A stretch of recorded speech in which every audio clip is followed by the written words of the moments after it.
ಎರಡನೇದು, ನಾವು ಅವತ್ತು ಕೂಡ ಅಂದಿನ ಪೊಲೀಸ್ ಠಾಣೆಗೆ ಭೇಟಿಯನ್ನು ಕೊಟ್ಟು ನಮ್ಮ ಶಾಸಕರು ಎಲ್ಲರೂ ಕೂಡ ಕಂಪ್ಲೇಂಟ್ ಕೊಟ್ಟಿದ್ವಿ. ಆದರೆ ಯಾರಿದ್ರಲ್ಲಿ ಪ್ರಮುಖ ಪಾತ್ರಧಾರಿಗಳು, ಸೂತ್ರಧಾರಿಗಳು,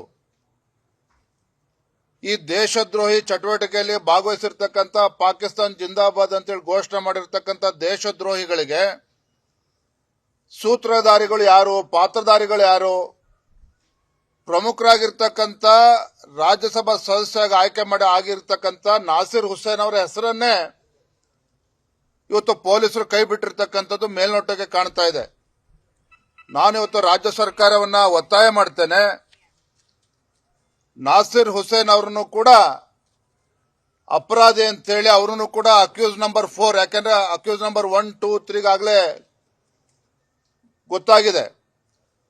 ರಾಜ್ಯಸಭಾ ಸದಸ್ಯ, ಕಾಂಗ್ರೆಸ್ ಪಕ್ಷದ ರಾಜ್ಯಸಭಾ ಸದಸ್ಯ ಆಯ್ಕೆ ಆಗಿರ್ತಕ್ಕಂಥ ನಾಸಿರ್ ಹುಸೇನ್ ಅವರನ್ನು ಸಹ ಅಪರಾಧಿ ಅಂತೇಳಿ ಪೊಲೀಸರವ್ರನ್ನ ಪರಿಗಣಿಸಿ ಕಾನೂನಿನ ಪ್ರಕಾರ ಸೂಕ್ತ ಕ್ರಮವನ್ನ ಕೈಗೊಳ್ಳಬೇಕು ಅಂತೇಳಿ ನಾನು ರಾಜ್ಯ ಸರ್ಕಾರಕ್ಕೆ ಈ ಸಂದರ್ಭದಲ್ಲಿ ಒತ್ತಾಯವನ್ನು ಮಾಡ್ತಾ ಇದ್ದೇನೆ.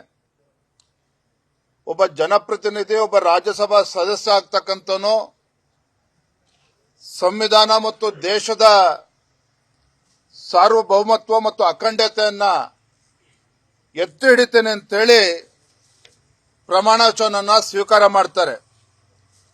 ಹಾಗಾಗಿ ನಾನು ಇವತ್ತು ಒತ್ತಾಯ ಮಾಡ್ತಾ ಇದ್ದೇನೆ,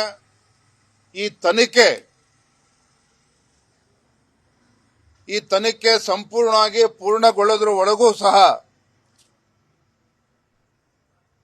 ಮಾನ್ಯ ರಾಜ್ಯಸಭಾ ಸದಸ್ಯರಾಗಿರ್ತಕ್ಕಂಥ ನಾಸಿರ್ ಹುಸೇನ್ ಅವರು ಯಾವುದೇ ಕಾರಣಕ್ಕೂ ಪ್ರಮಾಣ ವಚನವನ್ನ ತೆಗೆದುಕೊಳ್ಳಬಾರದು.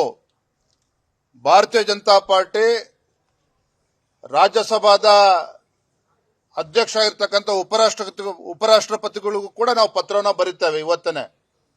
ಯಾವುದೇ ಕಾರಣಕ್ಕೂ ಈ ತನಿಖೆ ಸಂಪೂರ್ಣವಾಗಿ ಪೂರ್ಣಗೊಳ್ಳೋದ್ರ ತನಕ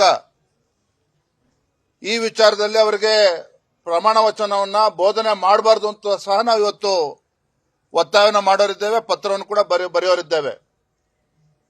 ನಾನು ರಾಜ್ಯದ ಮುಖ್ಯಮಂತ್ರಿಗಳಿಗೆ ಮತ್ತು ಕಾಂಗ್ರೆಸ್ ಪಕ್ಷಕ್ಕೆ ನಾನು ಒತ್ತಾಯವನ್ನು ಮಾಡ್ತಾ ಇದ್ದೇನೆ, ನೀವು ನಿಜವಾಗ್ಲೂ ಕೂಡ ಪ್ರಾಮಾಣಿಕರಿದ್ರೆ, ತಾವು ನಿಜವಾಗ್ಲೂ ಸಹ ದೇಶ ಪ್ರೇಮಿಗಳು ಆಗಿದ್ದೇ ಆದರೆ ಈ ವಿಚಾರವನ್ನ ಗಂಭೀರವಾಗಿ ತೆಗೆದುಕೊಂಡು, ಈ ಪ್ರಕರಣವನ್ನ ಗಂಭೀರವಾಗಿ ತೆಗೆದುಕೊಂಡು ಈ ಪ್ರಕರಣದಲ್ಲಿ ಅವರು ನಿರ್ದೋಷ ಹೊರಗೆ ಬರಬೇಕು.